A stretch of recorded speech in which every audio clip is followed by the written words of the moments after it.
Prospects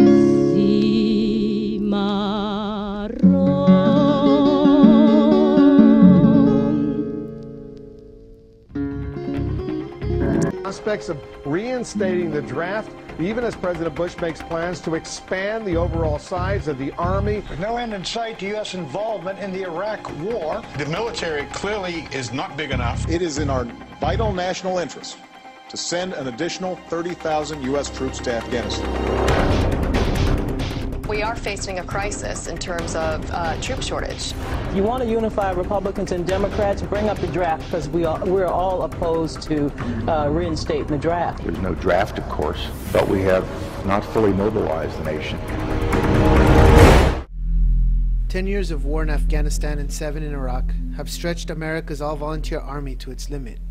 With almost 1,000 permanent military bases around the globe, the U.S. needs to add another 92,000 troops to its 2.5 million member armed forces.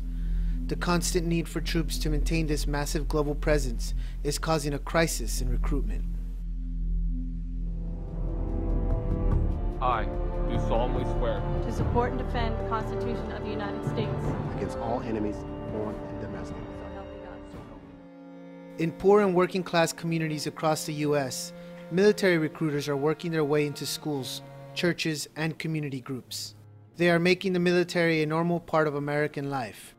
A 2009 study by the U.S. Army-funded think tank RAND specifically pointed to Latinos as an untapped source of recruits.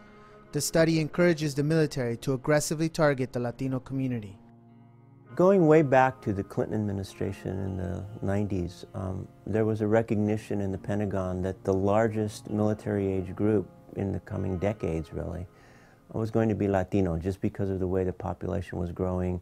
Demographically, we were going to have the largest pool of young people. Jorge Mariscal is a Vietnam veteran and professor of Chicano studies at the University of California in San Diego. They also realized that our young people don't have all the educational and job opportunities that some other groups do. So that meant that we were a logical community to focus on. These things, in combination with the population growth, really meant that we had a target on our back as a community.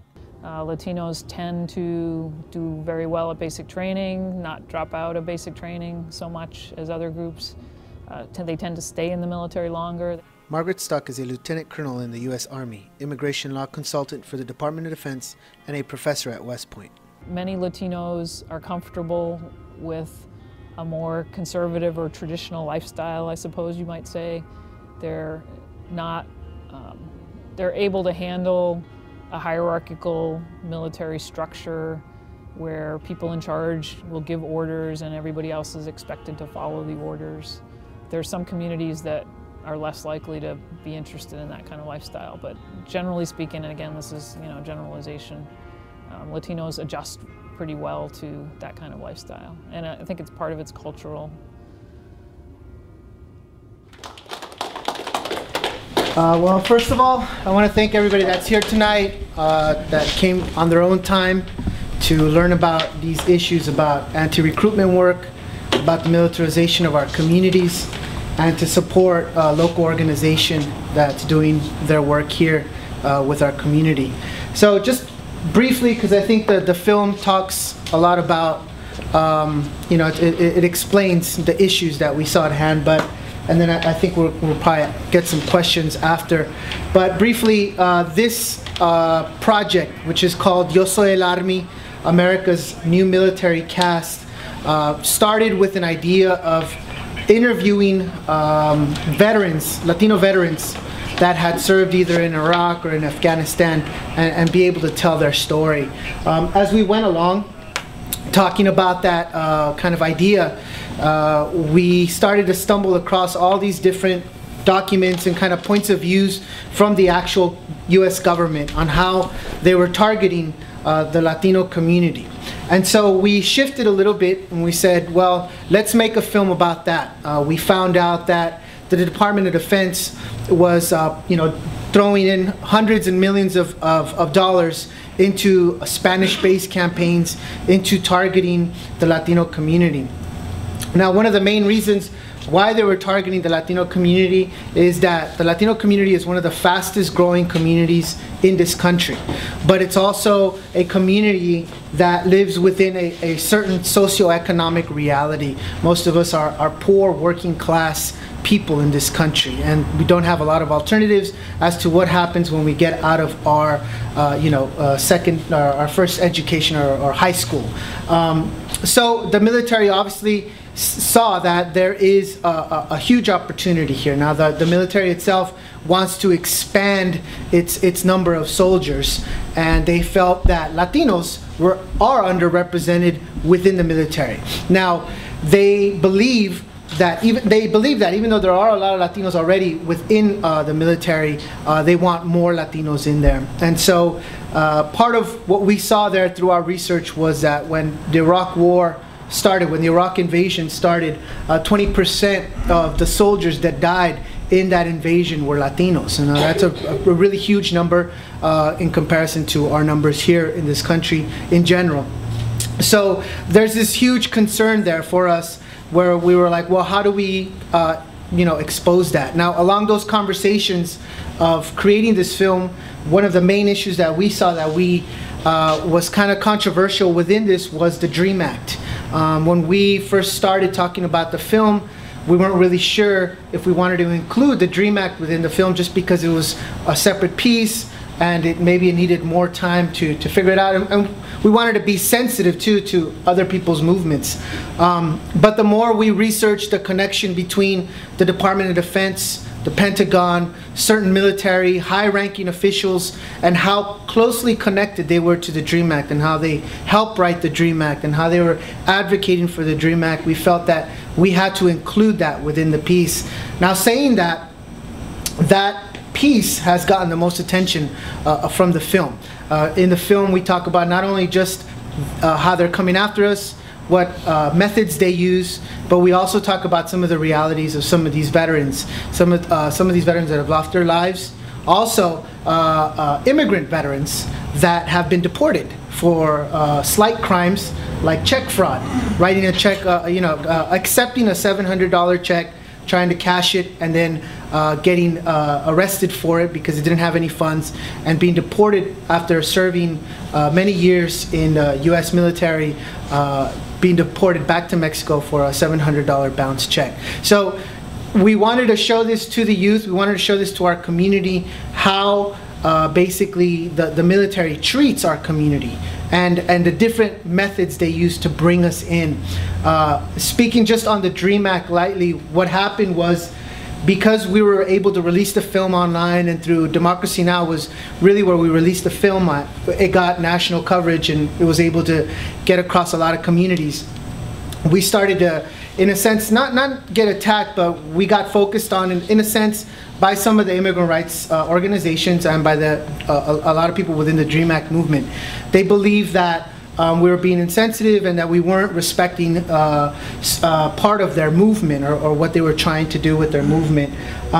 Before Soy el Army, there had been already groups of professors and other intellectuals that had been critical of the DREAM Act, especially the Association of Raza Educators. They were one of the groups that had written letters that were against the DREAM Act as well. The DREAM Act has been around a long time. For those of you who don't know, it's an immigration reform act, basically, that will give citizenship to the youth, some youth within the country, but it includes two paths. Education, like if you go to school, you can get your papers, or if you join the military, you can get your papers.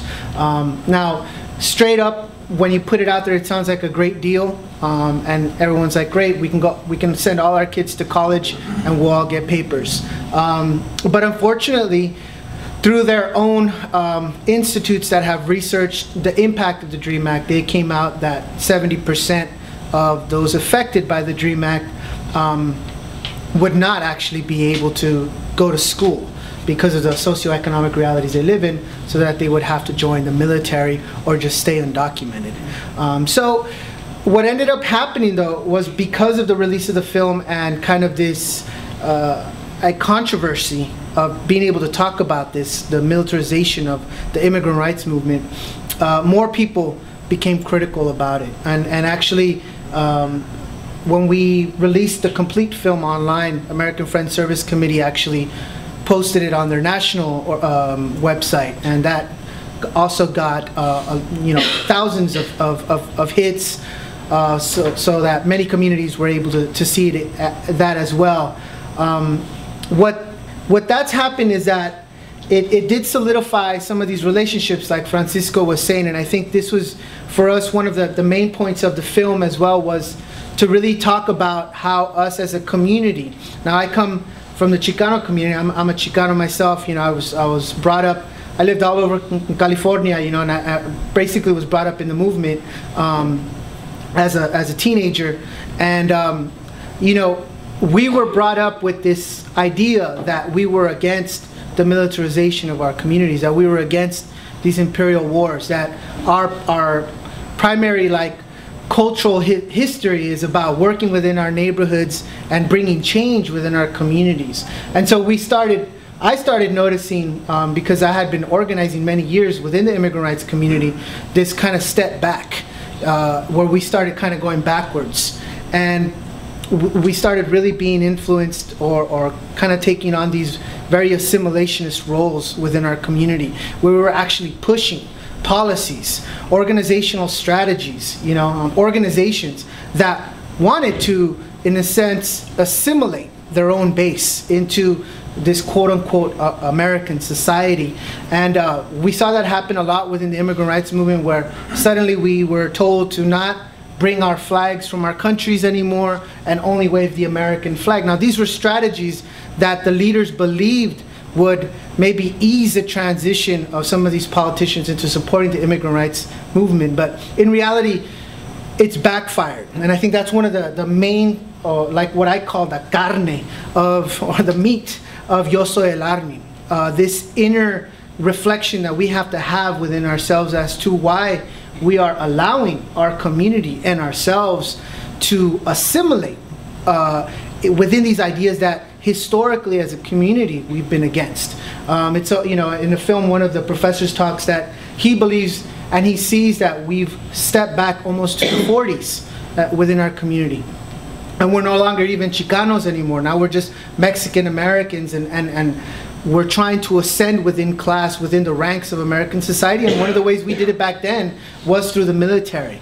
But it's almost like erasing 40 years of a cultural progress within this country as a community. So really, I would say that the main point of Yo Soy el Army is to be able for us to start having those conversations as to how we can truly see how we can build a movement, be critical of what we're doing as a community, but also always having that in focus, that there is a history to our community, that we have resisted militarization in our communities, that we've resisted assimilation, and that's why we continue to be here, and that's why we continue to fight. So